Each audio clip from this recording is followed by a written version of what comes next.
ఆంధ్రప్రదేశ్ గడ్డపై సినిమా రంగుల కలలు నిజం కాబోతున్నాయి.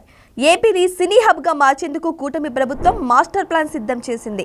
ముఖ్యమంత్రి చంద్రబాబు నాయుడు, ఉప ముఖ్యమంత్రి పవన్ కళ్యాణ్ నాయకత్వంలో రాష్ట్రంలో భారీ సినీ స్టూడియోల నిర్మాణానికి అడుగులు పడుతున్నాయి.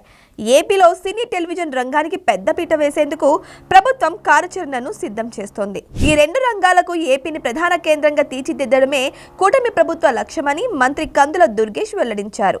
భీమిలి వద్ద కేటాయించిన ప్లేస్లో టీవీ నగర్గా రూపకల్పన చేసి అక్కడే కళాకారులకు ఇల్లునిచ్చే ప్రతిపాదన ఉందని మంత్రి తెలిపారు. అలాగే పెండింగ్లో ఉన్న నంది అవార్డులను త్వరలోనే అందజేస్తామని చెప్పారు. కేవలం షూటింగ్లే కాదు, పోస్ట్ ప్రొడక్షన్ నుంచి థియేటర్ల వరకు అన్ని సౌకర్యాలు ఇక్కడే ఉండేలా ప్రభుత్వం రాయితీలు ప్రకటించబోతోంది. విశాఖపట్నం, అమరావతి, రాజమండ్రి వంటి ప్రాంతాలను సినీ షూటింగ్లకు కేర్ ఆఫ్ అడ్రస్గా మార్చడమే లక్ష్యం.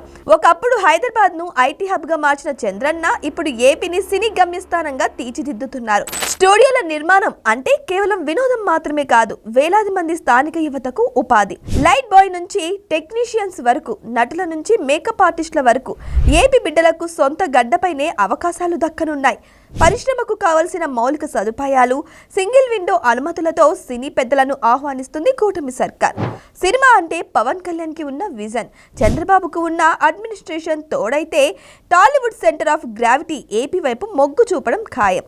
గత ప్రభుత్వం నిర్లక్ష్యం చేసిన సినీ రంగానికి ఇప్పుడు మహద్దశ పట్టింది. కళాకారులకు గౌరవం, రాష్ట్రానికి ఆదాయం, యువతకు ఉద్యోగం ఒకేసారి రానున్నాయి.